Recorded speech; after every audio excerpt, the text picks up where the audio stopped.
Welcome to an Empower PL video tutorial. During this session, we're going to be looking at some of the newer features in Google Meet. And as you can see from my screen, I am already inside of a Google Meet where I have another account that's already joined along with the main account, which is me, as you can see here in the little window. So we got a lot of video stuff going on all at once. But let's go ahead and get started. What I want to do is show you just some of the latest features that have come through in Google Meet that you may or may not be familiar with. And so I've popped up this menu as the owner of the Meet, the person that created the Google Meet and invited other people. I have some extra features that I'll find under my menu, which is located at the bottom right-hand side with the three little dots. When you click on that, menu will pop up, as you can see here on my screen. And you can see that I've got things like the whiteboard, which is fairly new to Google Meet. Now, Jamboards have been around for a little while, but specifically inside of Google Meet, the integration of that is actually quite new. So we'll take a look at that. The layout, we'll talk a little bit about that. Even though we've seen that before, you can now actually have up to 49 different screens visible on your main screen, so that you can actually see all of your students, and hopefully nobody in K-12 anyway is experiencing a classroom with more than 49 students. At the college level, obviously that might be a case where you do encounter a limit, but being able to see at minimum 45 or 49 of your students is already actually a really great way in which you can engage with your students. And then the other thing that's fairly new is the background. So you can actually blur your background out, which is, again, a newer feature inside of Google Meet that we hadn't seen before. And just in case you hadn't seen this yet, the turn on captions option is actually quite nice for those that might need to be able to see the captions as we're talking. This is especially helpful if you are working with students that perhaps might have a slower internet connection at home.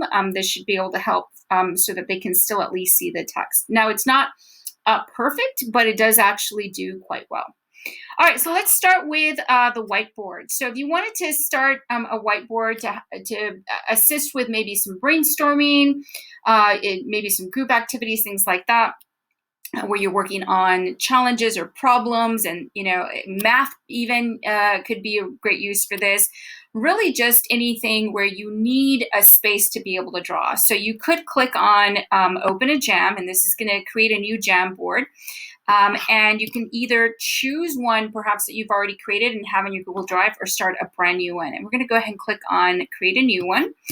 And what it's going to do is anybody that is within your Google Meet, so the people that have been invited that are in your call, will already be included when you share this Google Meet. You can, of course, change the edit rights to just viewers if you just want people to view. But obviously in a Jamboard, we want everyone, to be able to get in there and edit themselves. So definitely toggle between that menu to make the choice that's most appropriate for you.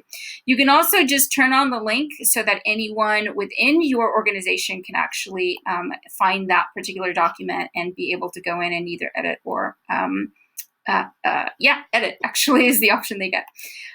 Okay, so then all I have to do is click on send, and what's going to happen there is that they're going to get an invite to that particular Jamboard. And for me, what it's doing is it's popped up this window that shows me the actual Jamboard that's ready for us to start writing on.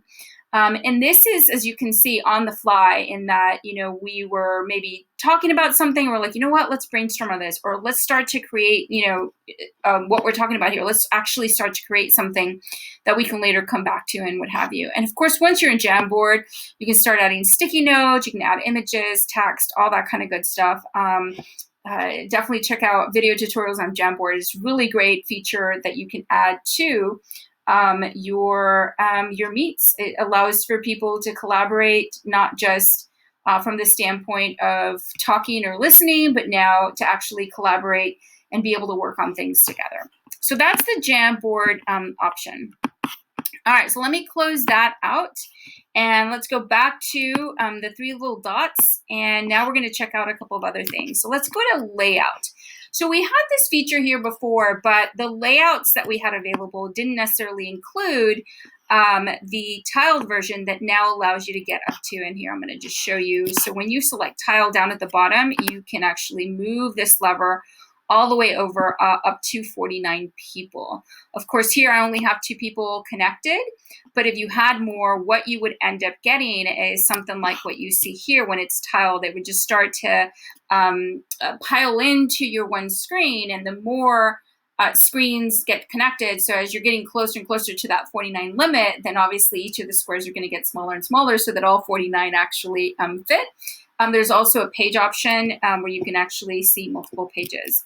And you can also see that there are other options available as well. If you wanted to spotlight a particular person that's going to be speaking, you could do that. You can also set it to sidebar, where you could see whatever's being shared in the center, and then a sidebar with the images here to the right. And again, I only have one person, so you only see one person on mine.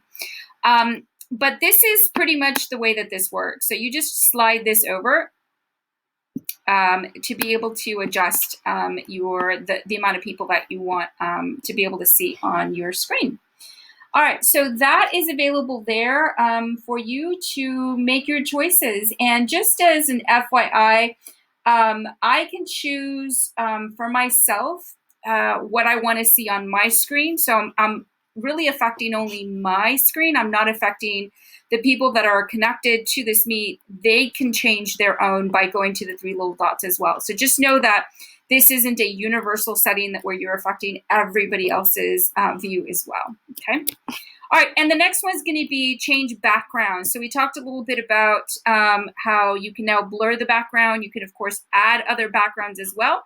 But I just want to zoom in so you can see here you now have these blur options where you can actually slightly blur. Perhaps it's not a big issue. You're okay with showing a little bit, or you want to kind of do a full blur background. You can do that.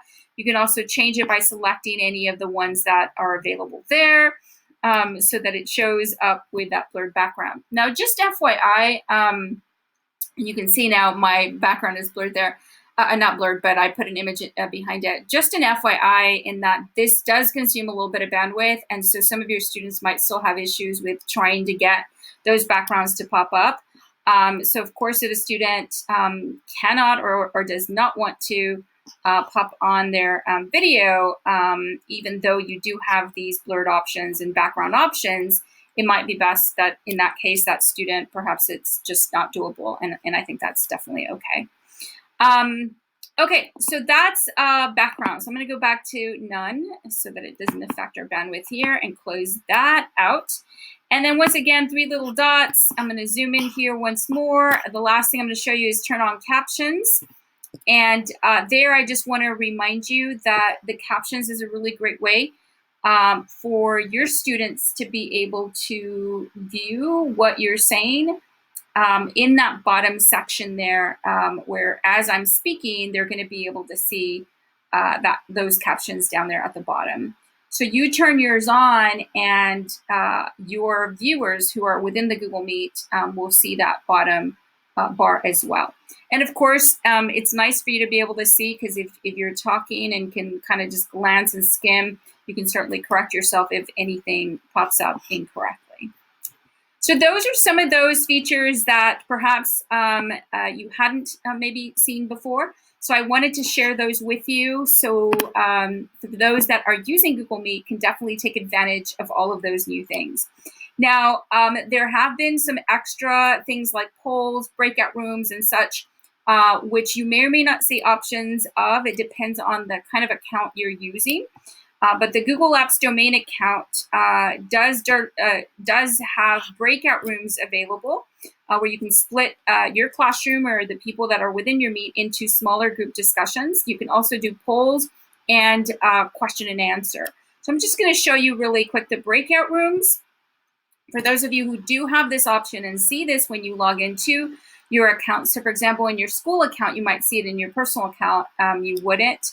But in your school account, you might actually see that. And so when you go into the breakout rooms, you can set that up by clicking that little pencil there.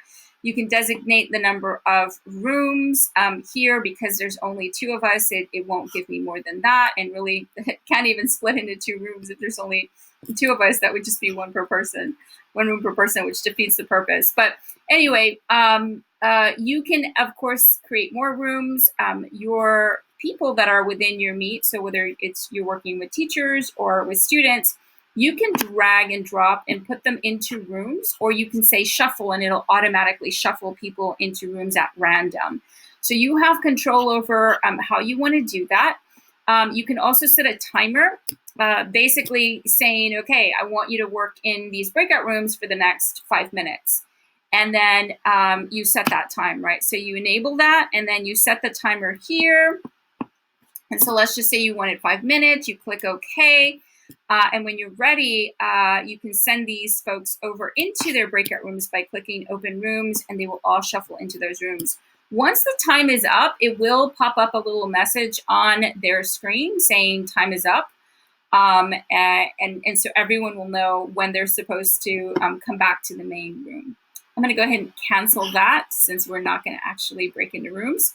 The next thing I'm going to show you is polls. If you wanted to do just a simple, quick poll during your syncs when you're with your students or with your teachers. So I do a lot of professional development with teachers. And so I might ask a question like, what is your favorite reflection video tool? So there's my question. And here I can add things like Screencastify. We can maybe do the video. Flipgrid.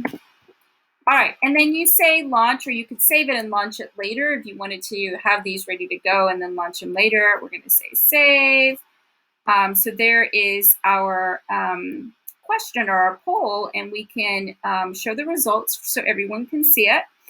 And we can continue to create more. Not until you click launch will it actually show up for everyone. And once it is launched, it actually shows your users a little icon that basically informs them, hey, there's something here. And if I go to that poll, I can then answer that. And I'm just going to go over to my other account here that I have connected so you can see. So I've just answered in the other account. And now you can see one person just selected as Screencastify. So this is the results, which of course you can then speak to, talk about further, etc.